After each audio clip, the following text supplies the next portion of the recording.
Hello and thank you for joining us for this webinar. My name is David. I'm the anaesthetist at London Vet Specialists, and in this short presentation we're going to talk about anaesthesia for small animals with cardiac disease. A sort of overview of what's going to occur in this webinar, and first of all we'll ask, does the presence of cardiac disease increase anaesthetic risk?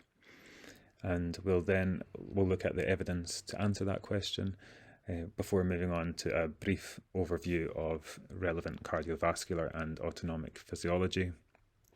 And then we'll finish off with some case examples of the heart disease which we may encounter most commonly during our day-to-day practice. So first of all, does the presence of heart disease affect peri-procedural risk? It's a difficult question to answer, certainly if we're trying to back it up with published evidence. I think most of us would assume that it does. It seems logical that if you have a heart that has a disease process, it's going to be less able to deal with the stresses and strains that come along with being anaesthetized. And certainly in human clinical studies, they have demonstrated that the presence of heart disease affects peri-procedural risk. But when we look at our own veterinary literature, as is often the case, we don't seem to have as much evidence, or certainly the evidence that we have tends to be a lot less robust.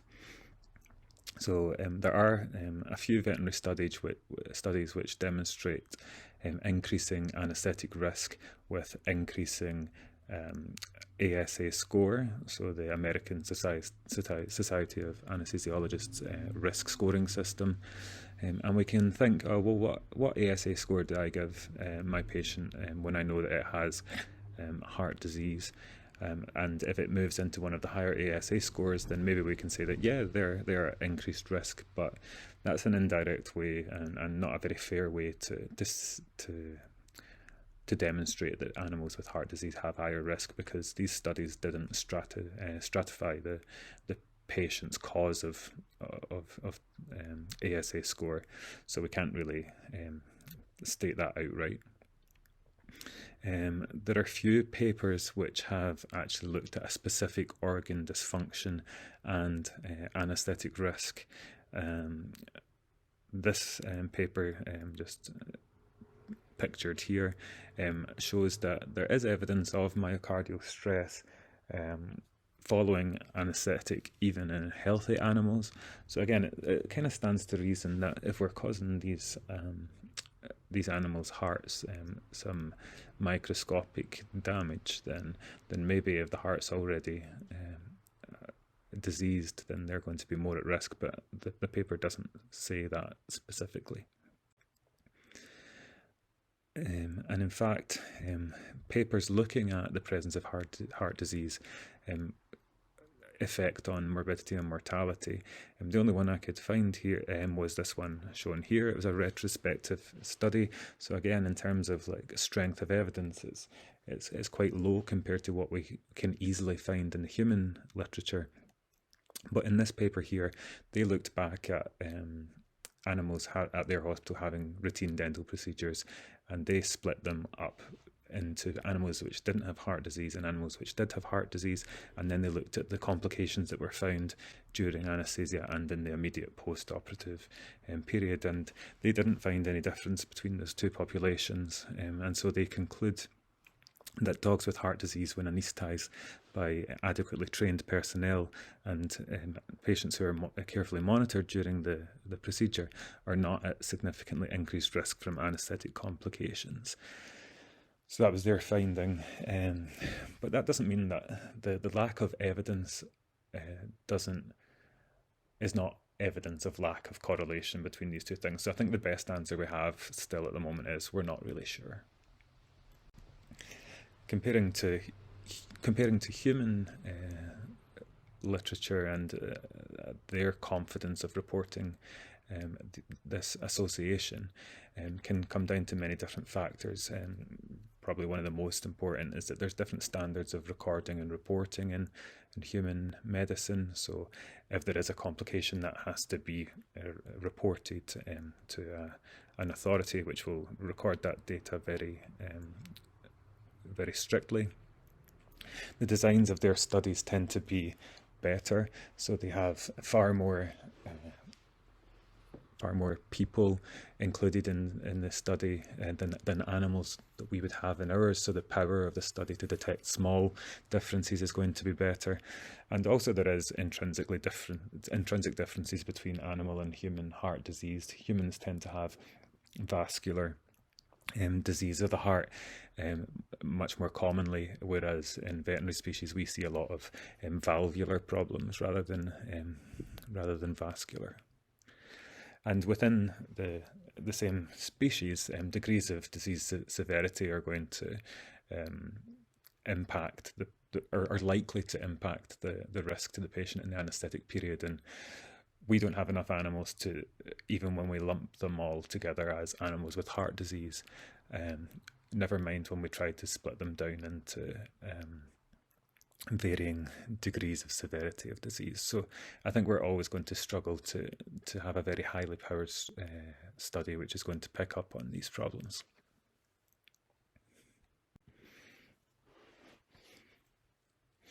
Moving on to the cardiovascular physiology review. As I say, it's just a very basic overview, but it's enough to kind of get us thinking about how to approach these different heart diseases.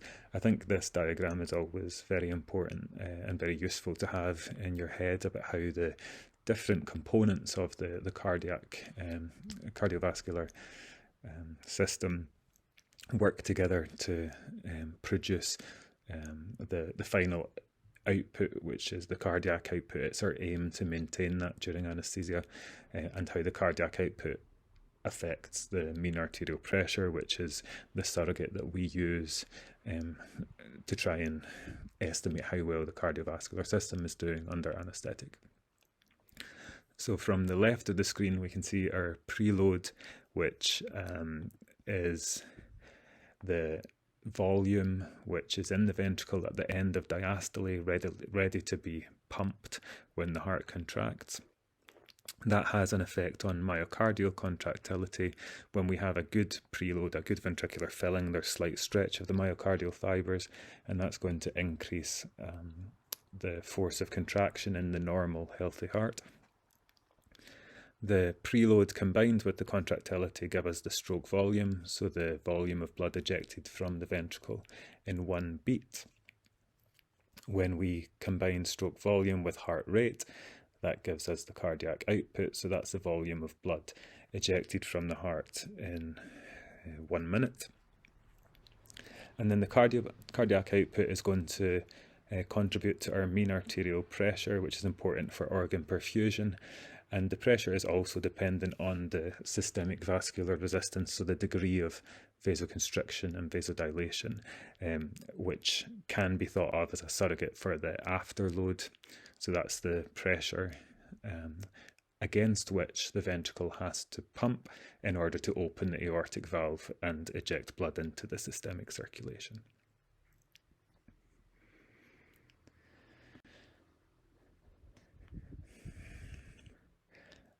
An overview of the autonomic nervous system. Again, it's a very brief overview. We have a balance in the autonomic nervous system in consciousness between the sympathetic nervous system, which is our fight and flight response, and the parasympathetic nervous system, which is our more laid back rest and digest functions. And as I say, in consciousness, these are usually quite well balanced, but when we're anaesthetized, we kind of take away the stress of the need to fight or flight in many cases. So the parasympathetic nervous system can take a little bit more dominant effect, which is why we see things like slowing of the heart rate under anaesthetic and things like this. But the sympathetic nervous system mediates its actions using adrenaline and noradrenaline, acting via alpha and beta adrenoreceptors. And their action on the heart is going to be to increase heart rate and increase strength of contraction. And on the vasculature, they're going to determine the amount of vasoconstriction and vasodilation depending on the tonic discharge of the sympathetic nervous system. The parasympathetic nervous system mediates its actions via acetylcholine acting on muscarinic receptors, and the most obvious effect that the parasympathetic nervous system is going to have is to decrease the heart rate. There is some decrease in contractility of the heart, but that's a much lesser effect than the chronotropic effects. And then thinking about the vasculature, there's sort of negligible effects of the parasympathetic nervous system when we compare it to the actions of the sympathetic. Just recapping that and showing it in a sort of table form, we have the sympathetic nervous system in blue with the alpha-1, alpha-2, beta-1 and beta-2 adrenoreceptors mediating their action.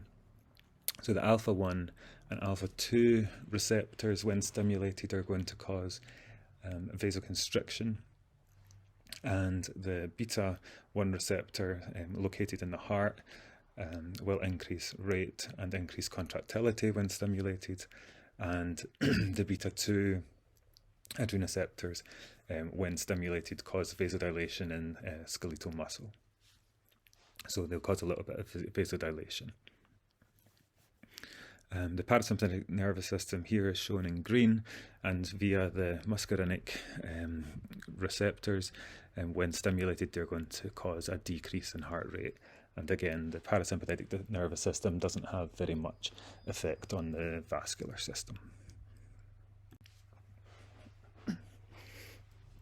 The reason that it's important to sort of revise how each receptor affects the cardiovascular system is because then when we're thinking about drugs that we want to use to support the cardiovascular system during anaesthesia, it's nice to have that fresh in our mind, because these different drugs have different affinities for the different receptors.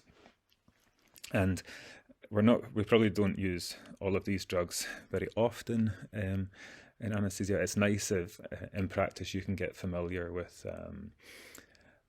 one or two which have slightly different actions. So we can see here, for example, noradrenaline. We can see that its predominant effects are on the alpha receptors. It does also have some beta receptor affinity and efficacy, but at sort of low clinical doses that we tend to use, we use this mostly for vasoconstriction. The same for phenylephrine, so only on the alpha vasculature it's causing vasoconstriction, no effect on the beta system. And then conversely, for example, dobutamine, we can see that predominantly they're going to have beta effects. So beta-1 causing increased chronotropy and increased inotropy, so faster and stronger beating of the heart.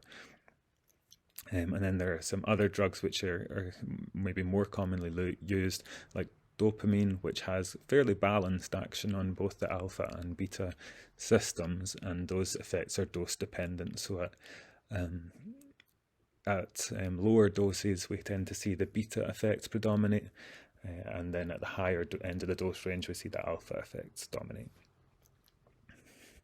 We can see at the bottom here atropine and glycopyrrolate, which are anticholinergic drugs, so they act to block the muscarinic effects of the parasympathetic nervous system, thereby increasing the heart rate.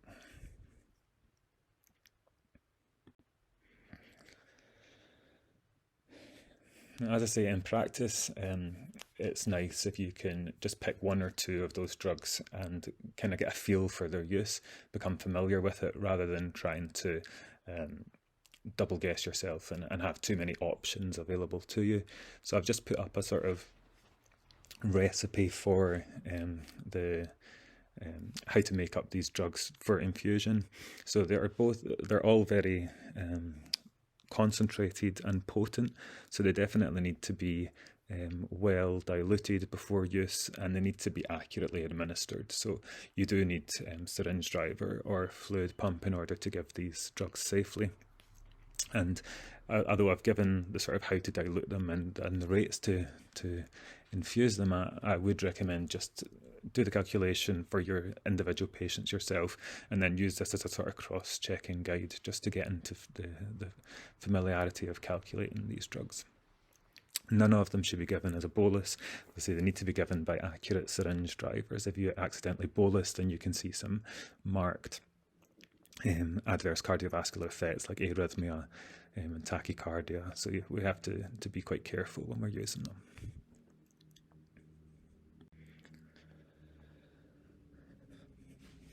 Okay, so now we're going to move on to some case examples, and we'll just run briefly through the physiology or the pathophysiology behind the different cardiac diseases that we might come across fairly often. And then we'll look at the sort of what our aims are for the anaesthetic. What do we want to prioritise in terms of parameters? And then I'll give an example of how I would approach and what drugs I would use for these individual cases, just as a general rule. But again, I just want to stress that even two animals with the same disease, they're going to be different and they're going to behave differently. So these recommendations are really just a guide to think about the physiology and the pharmacology of the drugs and how they're going to interact with the disease state.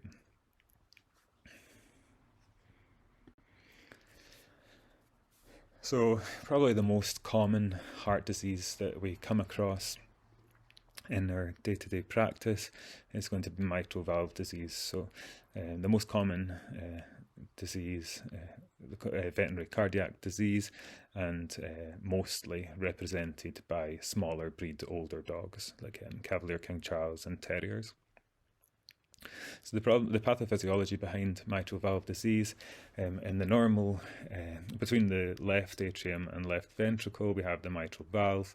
It should be able to create a blood-tight seal so that once the blood has entered the ventricle, during ventricular contraction, the blood is not able to move back into the atrium, and instead it must go ejected from the heart into the aorta. But in mitral valve disease, an incompetence of this valve means that the edges don't abut with each other, so there is a gap through which blood can regurgitate from the left ventricle into the left atrium causing left-sided volume overload. So thinking about the pathophysiology and what we want to avoid, when the ventricle contracts, in theory what it should do is put a pressure through the aortic valve which exceeds the systemic vascular resistance or the afterload, and then blood moves from the ventricle to the aorta. If we increase that afterload by causing systemic vasoconstriction, then what will happen is that the aortic valve doesn't open until a much higher pressure, and the higher intraventricular pressure will promote for an increased pressure gradient across the incompetent valve and increase the volume of regurgitant blood. In addition to that, we want to avoid increases in afterload or systemic vascular vasoconstriction, but also we want to avoid bradycardia, because when the ventricle fills during diastole, if the diastolic period is very long, then we'll get increased filling of the ventricle, and the ventricle will start to bulge, and that bulging moves the free wall away from the septum and puts strain on the annulus, which houses the mitral valves. So it actually pulls the valves, which are already not quite meeting each other to create a watertight seal. The bulging ventricle will pull those valves even further apart, increasing the gap between the valve leaflets and then making it easier for blood to regurgitate into the left atrium.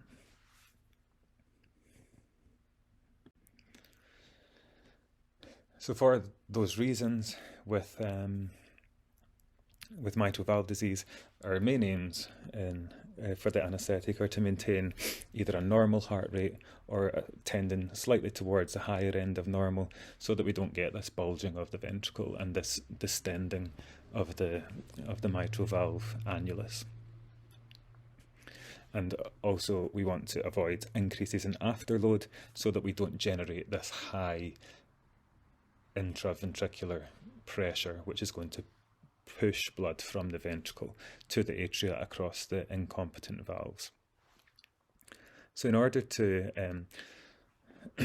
try and avoid these, or to meet these aims, we can consider including an anticholinergic into the anaesthetic drug protocol, so something like atropine or glycopyrrolate. But we do want to be careful not to overshoot and to actually cause tachycardia, because tachycardia is going to increase the oxygen demand of the heart, so that's not great either. So I would usually recommend glycopyrrolate over atropine, because it tends to have a slower onset and a more modest action. However, if you only have atropine in practice, then I would be inclined to maybe to give that intramuscularly rather than intravenously, and again you just tend not to see the more pronounced effect of the atropine.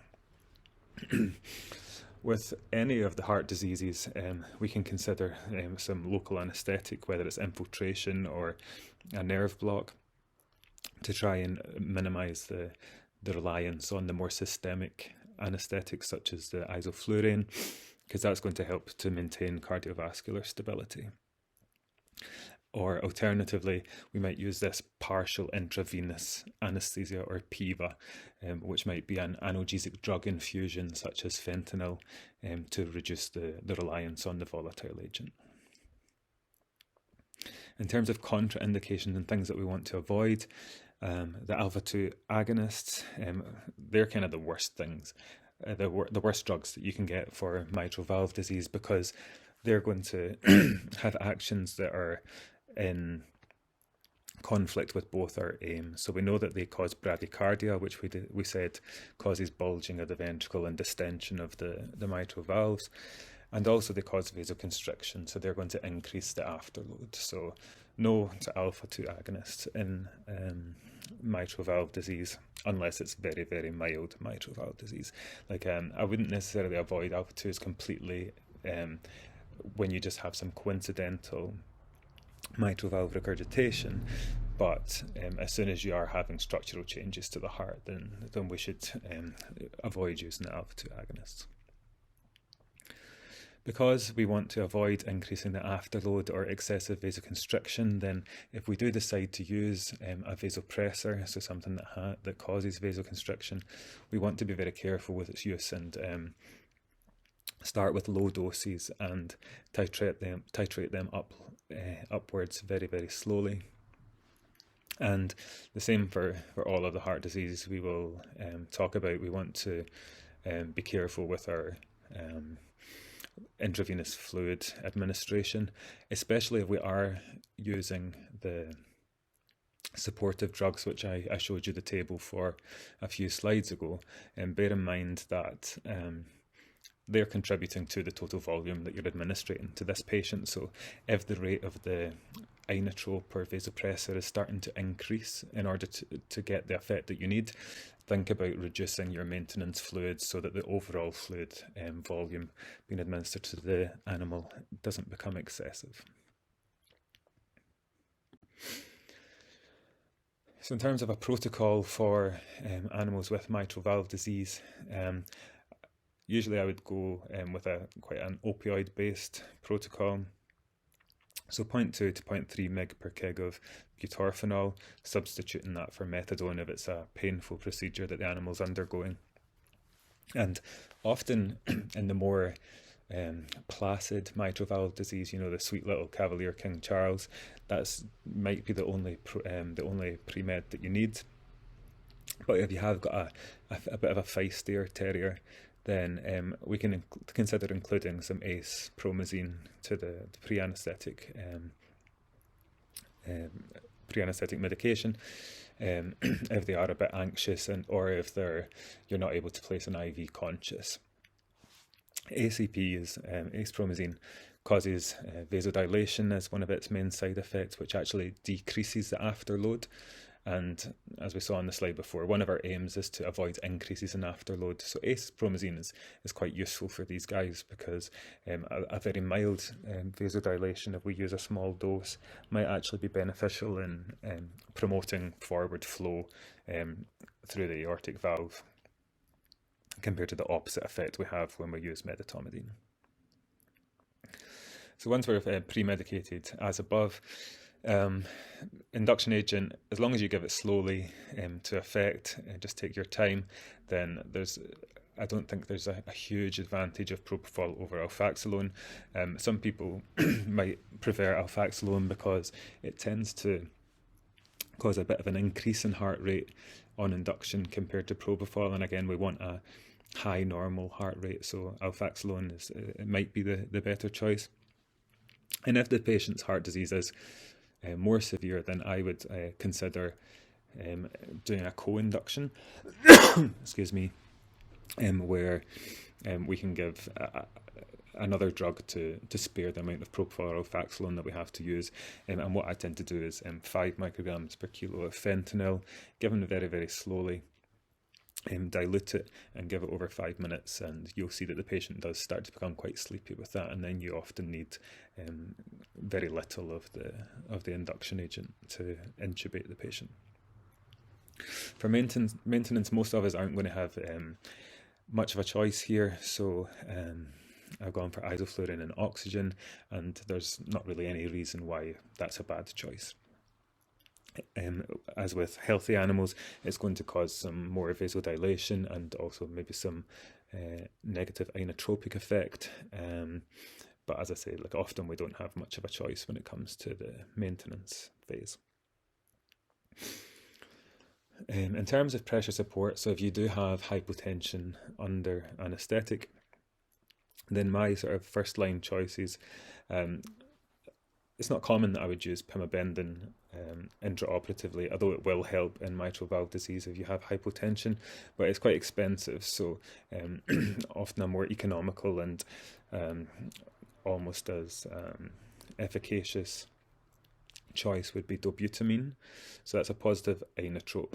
Again, we don't want to cause excessive vasoconstriction, and probably the maintenance agent has decreased contractility a little bit, so we can support that with dobutamine, then that's a good choice for mitral valve disease. It's not to say that dopamine is the wrong choice. Again, if we think back to the table from earlier in the presentation, dopamine has a mixed effect depending on the dose, so low doses are going to increase the inotropy, so if you can stick to a lower dose dopamine, then that's going to have similar sort of actions to the dobutamine. And then you can titrate upwards carefully just to try and avoid causing excessive vasoconstriction.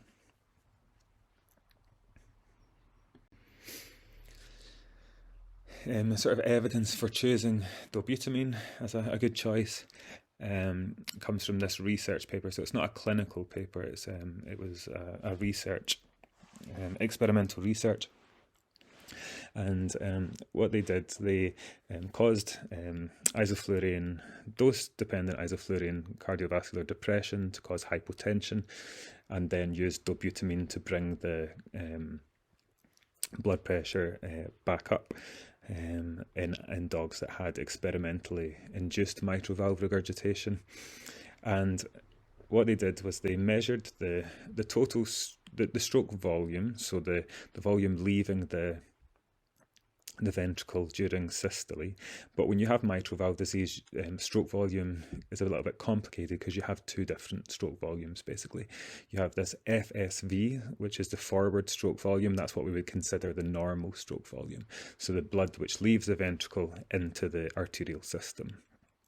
But in mitral valve disease, we also have this regurgitant stroke volume, so the one that's the volume which is crossing back into the left atrium, and they, using a combination of transesophageal echocardiography and pressure volume loops within the ventricle, calculated the forward stroke volume and the regurgitant fraction. And Once they had achieved hypotension caused by the isoflurane, they slowly titrated the dobutamine infusion up from 2 to 12 micrograms per kilo per minute. And what they found was that with the dobutamine, there was a dose-dependent increase in the forward stroke volume, which is the one we want. There was a reduction in the mitral regurgitation volume, which is good, and also an overall increase in cardiac output, which led to normalization of the blood pressure. So they didn't compare to drugs like vasopressors or inotropes against each other, but it was just a nice little experimental study which supports the use of dobutamine in mitral valve regurgitation.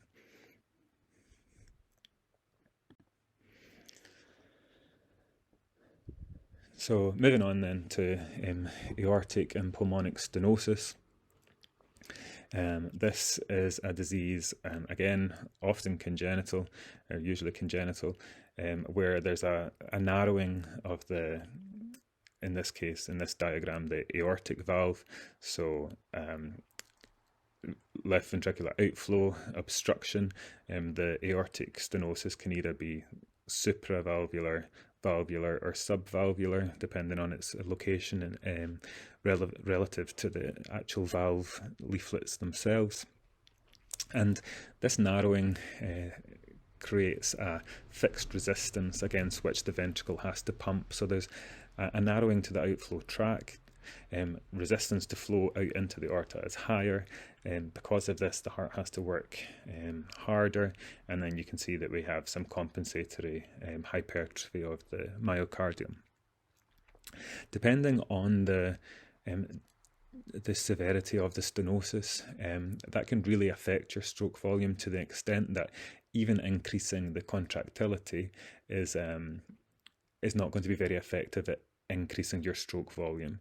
The narrowing is so severe that no matter how hard the ventricle contracts, you're going to get a sort of fixed amount, the fixed maximal amount that's going to be ejected through the stenotic valve.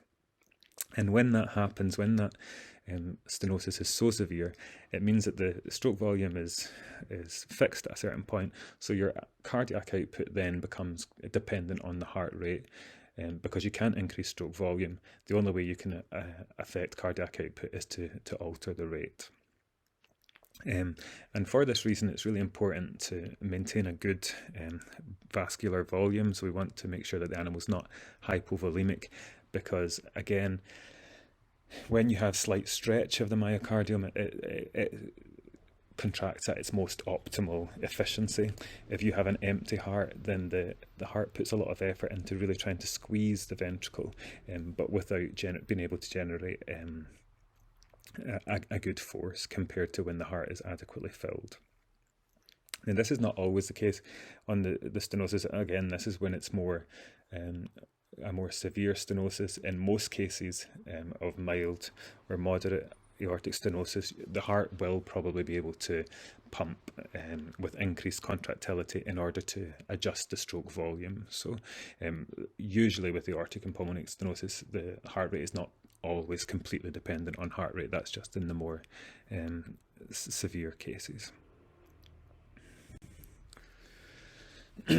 And I was talking mostly about aortic stenosis there, just because of that the diagram was of the aortic valve, but we can kind of treat aortic and pulmonic stenosis quite similarly, because the pathophysiology is the same. So in terms of aims for during the aortic or pulmonic stenosis anaesthetic, we want to optimize the stroke volume by ensuring this good volume status, to make sure that the animal's not dehydrated. Again, it's always a little bit of a tightrope that you're walking. You don't want to give excessive amounts of fluids, but we certainly want to try and make sure that the animal doesn't appear clinically dehydrated, so that the ventricle is going to contract efficiently. We also want to maintain the cardiac output by maintaining a normal heart rate. Again, the more severe the stenosis, the more important this becomes, but if you have a very severe stenosis and you drop the heart rate, then the cardiac output is going to drop precipitously. So we can achieve these aims by judicious use of fluid therapy, whether that's having the animal on a sort of 3 ml per kilo per hour for a few hours before the procedure. That way it's a little bit safer than trying to rush up a fair bit of fluids in a short time. It just becomes a little bit safer. And we also want to consider vasopressors in these cases rather than inotropes. So again, the stroke volume that we can achieve by increasing cardiac contractility is relatively fixed. We don't have a lot of play with the stroke volume by increasing contractility because of this stenosis. And because the stenosis is the sort of area of highest resistance, if we cause a little bit of vasoconstriction, the afterload isn't going to change that much because the stenosis is already determining the afterload on that ventricle. So we might prefer to use vasopressors rather than inotropes in this case.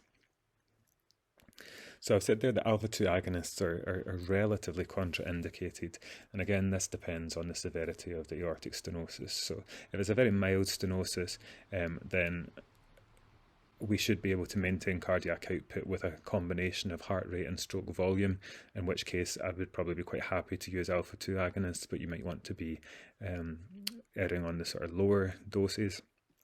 And if you have a very severe bradycardia, then we can maybe try and increase that with an anticholinergic if we don't have high hypertension. We want to have care with inotropes because we don't want to give a drug that's going to cause increased inotropy with no actual effect in terms of stroke volume. So that's all that's going to do is increase the oxygen demand of the heart without giving us a better cardiac output. And we don't want to give huge amounts of fluid therapy, but again, it's a very difficult one to judge. We don't want the animal to be hypovolemic either.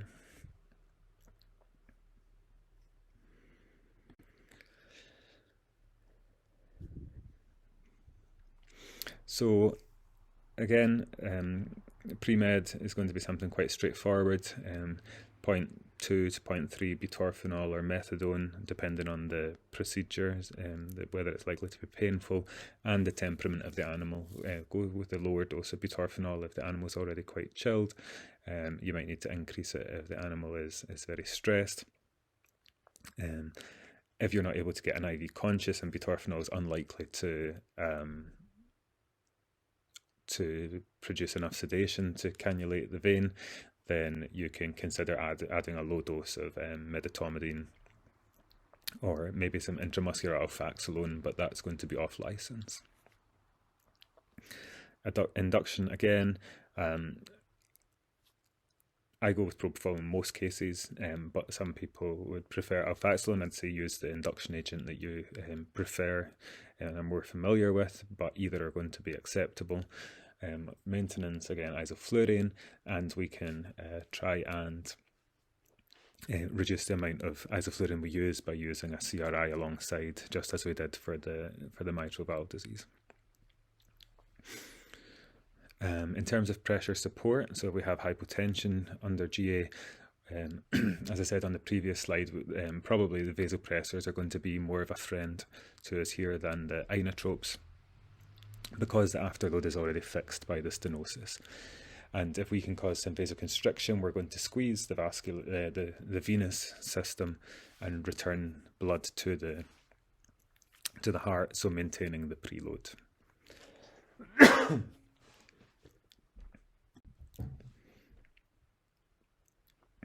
Okay, so moving on to the third of the cardiac pathologies, we'll look at DCM, dilated cardiomyopathy. Probably it's one of the ones that I am a little bit more stressed by than the previous two. So just because there's often quite a few things going on with this heart, and it can be a heart disease which can be quite quickly progressive. So it tends to be larger breed dogs, and it's primarily a systolic dysfunction. So as the ventricle dilates, the walls become thinner and thinner, so the heart muscle is not able to contract as strongly. So we have a reduced contractility, and it's very easy to overload these hearts. And as the fluid overload occurs, the contractility becomes weaker and weaker, so it becomes a bit of a vicious cycle. Also, because the heart muscle is so dilated, we have increased risk of arrhythmia, and it's not that uncommon to have some atrial fibrillation with dogs with dilated cardiomyopathy. So we have both a structural and electrical abnormality of the heart in these cases.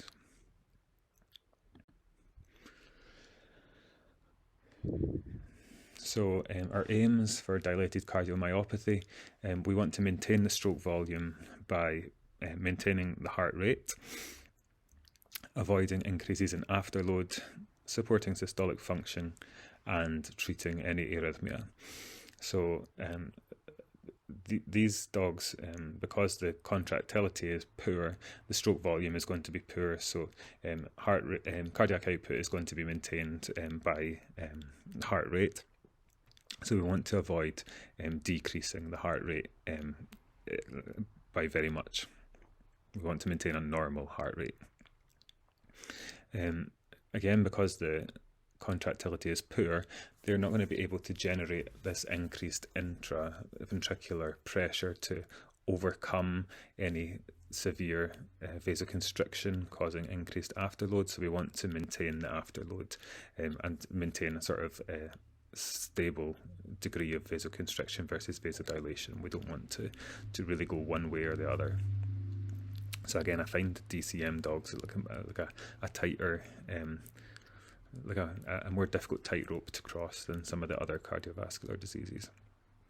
Supporting systolic function, so we can do this with positive inotropes, and there. And the second point, I said consider pimobendan intravenously, or dobutamine again, so similar to the mitral valve treatment. In terms of arrhythmia, if we have ventricular arrhythmias, we might try to treat those with lidocaine. I've also said this is something that would be done in a referral centre with a cardiologist, but electrocardioversion if we're not able to control the arrhythmia with drug therapy. And that should be done before any elective procedure. So if you have a patient with atrial fibrillation, it's probably worth trying to get that under control before you go for an elective procedure. In terms of contraindications, we want to maintain heart rate and avoid increases in afterload. So alpha-2 agonists are out the window. Vasopressors are going to increase our afterload, so we need to be very careful with their use. We prefer to use an inotrope in these cases, as shown above. And again, these cases when the heart starts to dilate really like this, the ejection fraction can be quite low, so they're quite prone to volume overload, so we need to be careful with our fluid therapy.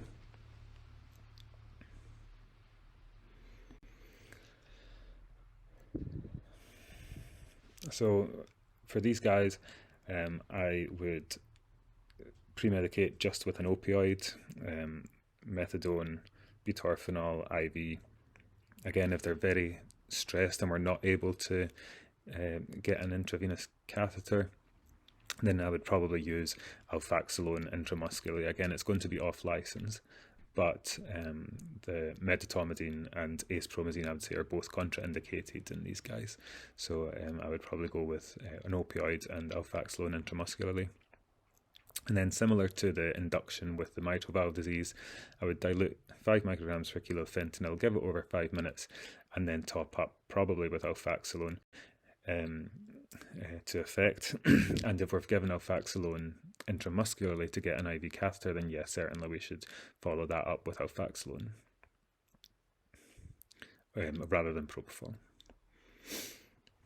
Our maintenance, as usual, is going to be isoflurane, but I would, with these guys, I would certainly have the dobutamine dose calculated to hand, and probably even the intravenous pemobendin dose calculated, because you can give that very quickly as a bolus, while you then make up your infusion of dobutamine if you need that in addition.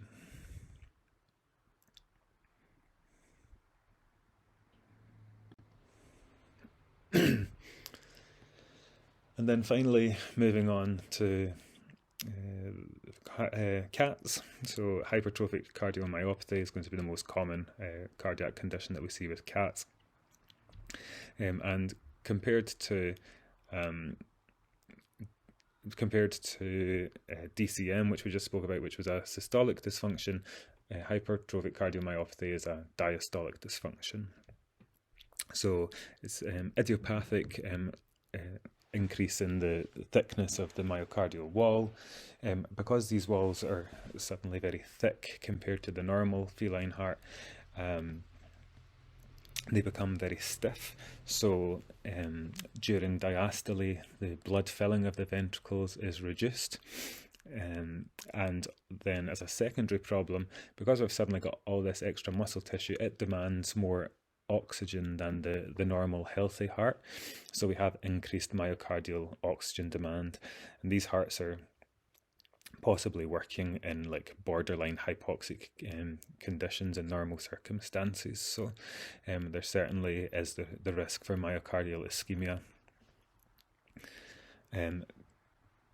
Ventricular arrhythmias are quite common in cats with HCM under anaesthesia, and that's probably there are many sort of theories as to why the heart is arrhythmic, but certainly if it's borderline just getting about enough oxygen, then the myocardium can become quite irritable and then start to fire some ventricular ectopic beats.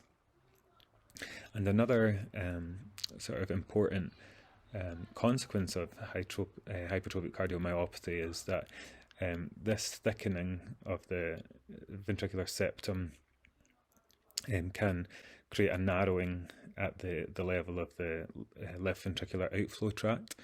And then because that narrowing increases the velocity of blood ejection from the aortic valve, that can suck the valve leaflets towards the outflow tract and create this dynamic obstruction, what we call the systolic anterior motion of the mitral valve disease.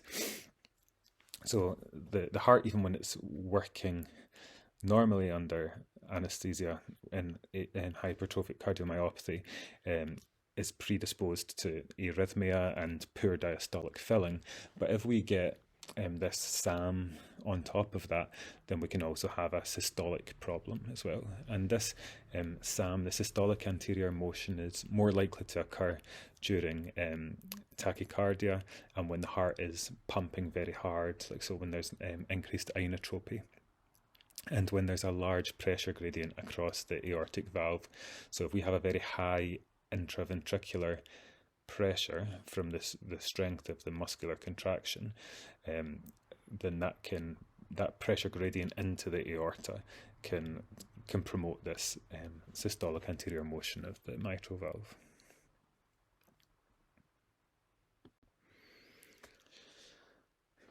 So our aims for hypertrophic cardiomyopathy cats is that we want to try and meet the myocardial oxygen demand, and we want to do that by reducing the oxygen demand of the heart. We can do that by trying to maintain a low to low normal heart rate, or probably a low normal to a normal heart rate. And we also don't want to create any unnecessary positive inotropic effect with any inotropic drugs. We can also help to meet the myocardial oxygen demand by promoting blood flow to the heart. So the heart is predominantly perfused during diastole, when the heart muscle is relaxed. This is when the coronary blood flow is greatest. And we can drive the blood into the heart a bit more quickly if we have a good diastolic blood pressure, because that's going to be the perfusion pressure for the heart, is maintaining a good diastolic pressure. So a drug which will achieve both of these things will be alpha-2 agonists. So they're going to cause a moderate bradycardia, which will decrease the oxygen demand of the heart and also increase the diastolic time, whereby that's buying us more time for blood flow to nourish the myocardium. And usually it causes, at least initially, a vasoconstriction. And when you have vasoconstriction, your diastolic blood pressure is usually quite high. So alpha-2 agonists are going to meet both of these aims. And there is also a paper from quite a long time ago, and it was in a very small population of cats, but it was cats with HCM and systolic anterior motion of the mitral valve leaflet. And they had echocardiography which demonstrated that, and then they were pre-medicated with medetomidine, and the medetomidine actually resolved this systolic anterior motion of the mitral valve. So as I said, the SAM is promoted by tachycardia and positive inotropy, whereas actually the bradycardia caused by alpha-2 agonists may help to prevent that from occurring. Ketamine is going to be contraindicated because it has symptomimetic effects, so it's going to tend towards tachycardia and hypertension. So thinking of a protocol, I would generally go with 0.2 mg per kg butorphanol in a friendly cat where you were able to get an IV, again switching the butorphanol from methadone for painful procedures. If it's a more fractious cat, then maybe increase the butorphanol for intramuscular injection and combine that with a little bit of medetomidine if the cat is particularly fractious. Remember that you're probably as likely to do as much damage to the heart through the stress of struggling with a nervous cat than you are with giving it a small dose of medetomidine. Induction, this is one where I definitely, not just through habit, but I definitely would use propofol, is because again with alfaxalone we tend towards tachycardia on induction. That can be useful for the mitral valve disease, but for hypertrophic cardiomyopathy I want to avoid tachycardia, so I would use propofol in these cases. Maintenance, as always, isoflurane in oxygen, and you may consider a fentanyl CRI, which is going to again promote a sort of low end of normal heart rate, which is going to be beneficial in these cases. And for pressure support, again, creating a positive inotropy is going to predispose to these to this SAM, the systolic anterior motion of the mitral valve. So I would prefer to use a vasopressor, probably noradrenaline, phenylephrine, again, if you have it in the practice, but it tends to be less commonly used. And that's just going to maintain a good diastolic blood pressure and help with our perfusion of the myocardium.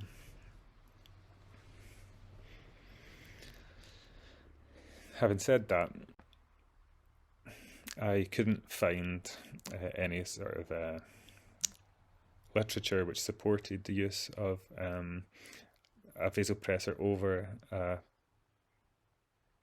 inotrope for cats with hypertrophic cardiomyopathy. In fact, I found something that almost was to the contrary. So this paper, cardiovascular and respiratory effects of an incremental dose of dopamine and phenylephrine in the management of isoflurane-induced hypotension in cats with hypertrophic cardiomyopathy. So dopamine, a sort of mixed inotrope vasopressor, and phenylephrine selective vasopressor rather than inotrope, which I said I would prefer over dopamine.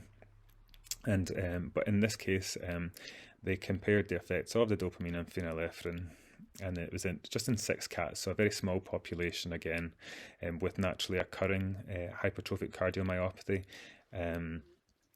But the cats did not have systolic anterior motion.